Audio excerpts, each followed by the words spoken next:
Biz Saz Tatarları avullarına barabız. Hem munda kelip jeter için bizge Vagayga kelip jeter için tümeninin Qozondan 1631 şaqırım ötesi buldu. Mene biz aerodromda hazır vertolyot kütəbiz. Ana ortabızda xalq şulay vertolyot kütə. Birazdan soң uçabız. Mene ol bizning vertolyot nihayat keldi. Mening bir qo'shanda o'z umrimda vertolyotda chiqqanim yo'q. Bunday tovushda, bunday zo'r vertolyotni ko'rgach, qo'shiqni ko'rgach, Qo'shata dolqinlantiradi, shun aytam, shun.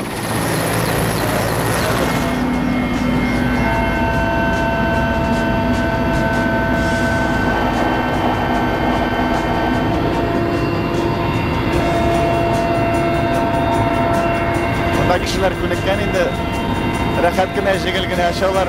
Yig'ilgan ovoz bunda bizdagina boradik bitirasi, g'adatiy turmush o'zinglarni, o'z tug'an yoqlarini qaytalar. Biz yangi dunyoni ochirga boramiz. Derazadan illyuminatordan qaraysan, butun yerda o'rmonlar, oralarında tug'arak suvlar ham endi sirak-sirakkina ovullar da ko'rib keldik. Mana biz hozir Saz rayonlarına, territoriyalarına kiramiz.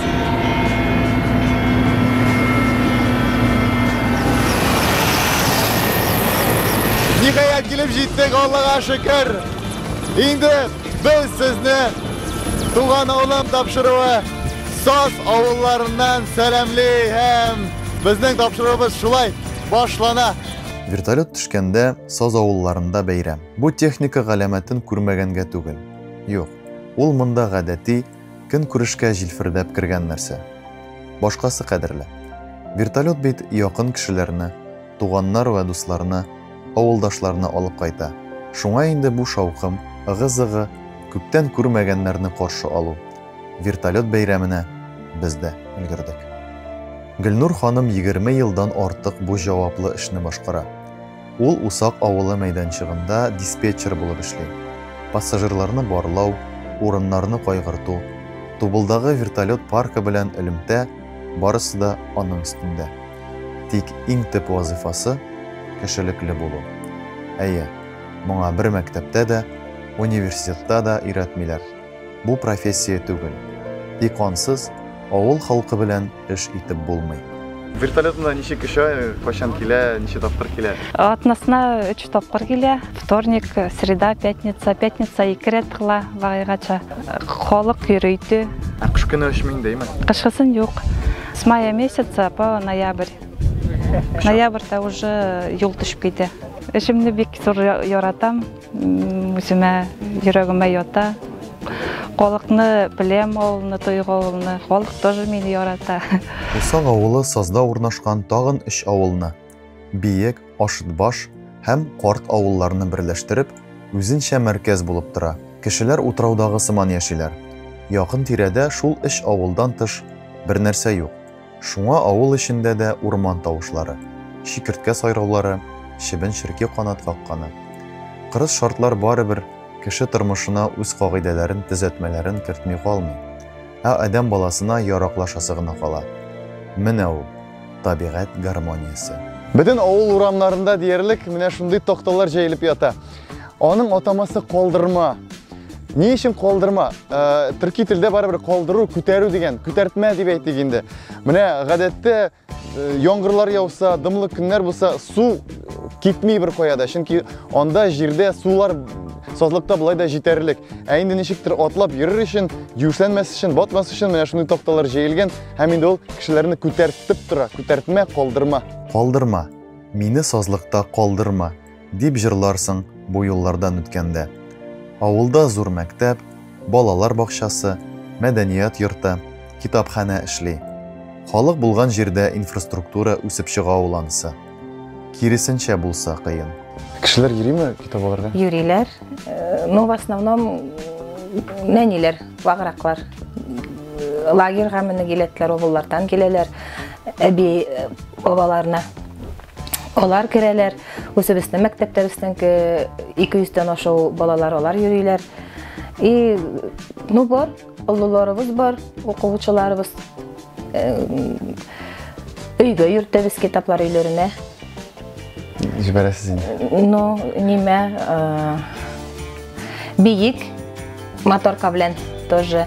Ну, в основном электриклар. Плановый нимәгә барсалар, осмотрга уларга тиебез. И огыды башка анда вертолет белән.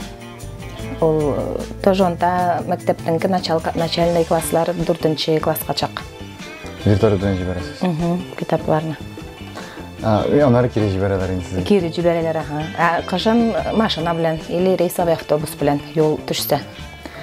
Усак авылында иң кызыгы монда балаларның күплеге дә инде. Яңа өйләр башкалкыта, балалар мәйданчыклары төзелә. Озакламый күрше карт авыл белән дә тоташып китәргә мөмкин. Араларында булай да бер генә чакрым калган бит. Мондый хәл 80-90 елларда булган.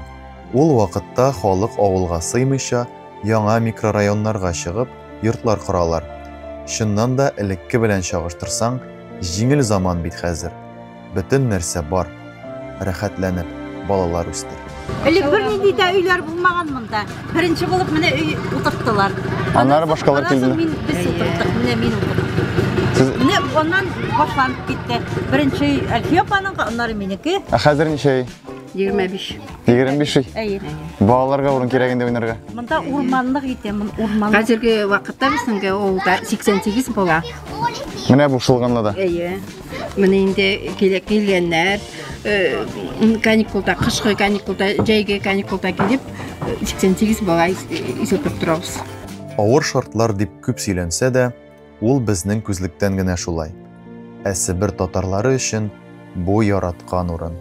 Саз, сазлык сүзләре алар өчен бер кайчанда начар мәгънәдә була алмый.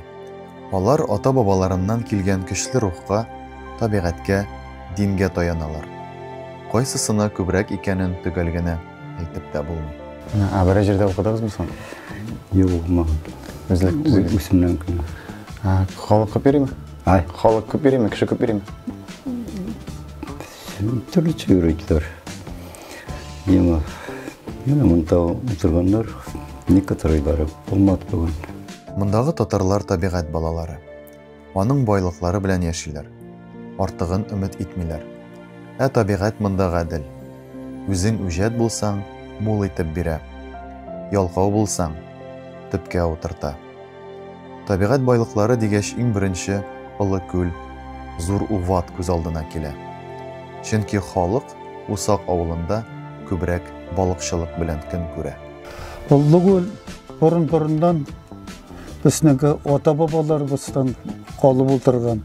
Алар монда килгәннәр, яшәгәннәр, балыкчылык белән генә заниматься иткәннәр тоже, балыкчылык белән генә. Аннан калган минеңке тәтәм булаты, атайымның атасы. Ул мен әйтеп китәм, балыкчылык белән гомер буе заниматься иткән. Сугыш елларында берүсе Мәрәт, Әбназыров Мәрәт, тәтәм булаты. Берүсе сугыш вакытта 40-40 елларда 20 тоннагача үзе фронтка балык беріп тұрған. Менә бу бер күл очлыктан алып калган. Балык белән балык ашап, очлыкны полностью түбәйтеп түгел, что демәк урысча әйткәндә выживать иткәннәр бар. Монтагы читтәге күрше авылларның кар белән заниматься иткән, карышы белән генә аш белән шөгыльләнгән кешеләр күп үлгәннәр.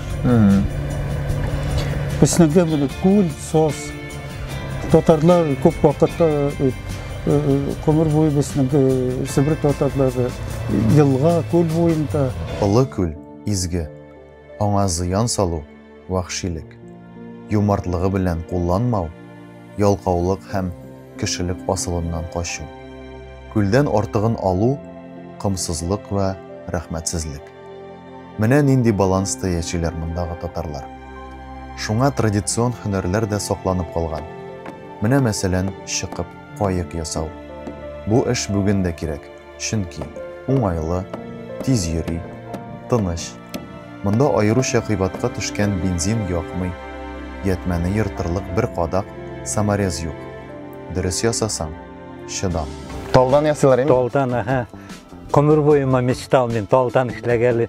Бездә тал юк. Аха. Быел менә Омский областьтан алып килдем. Моны инде. Аха.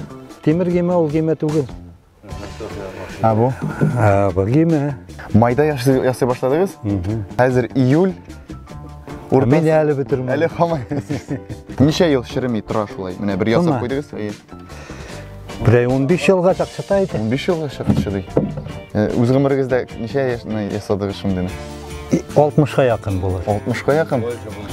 Может, конряк булыр. Кешегәдер инде әйме? Кешегә. Менә саз авылларында йөргәндә безнең ата-бабаларыбыз безнең мәдәниятны ничек саклап калганнары аңлашыла. Табигатькә, урманга, сазлыкларга качып, бернинди шартларсыз нәрсә бар шуның белән яшәп, киләчәк буынга безнең мирасны тапшыра алган. Шунысы кызык.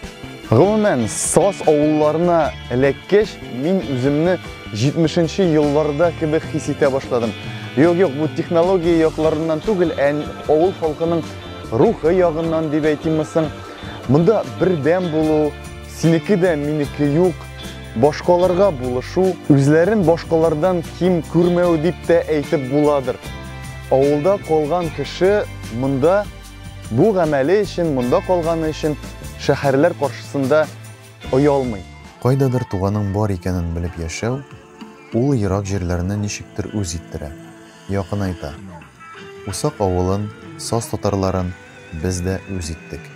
Безгә әле алардан күп нәрсәне өйрәнәсе бар. Кайчандыр белгән, тик онытканнарны өйрәнәсе. Берәр кайчан өйрәнербез. Өйрәнергә мәҗбүр вакытлар җиткәнче. Ondan başka bəxtim yardığına minem niçe gidip anıtasın. Сәяхәтебез ахырына якынлашты, ләкин безне буш куллар белән җибәрмиләр. Һәм менә тутырып бүләкләр белән озатып калалар. Рәхмәт инде безне кабул итүчеләргә һәм монда күрсәтүчеләргә, саз татарларына бик зур рәхмәт. Сау булыгыз, милләттәшләр.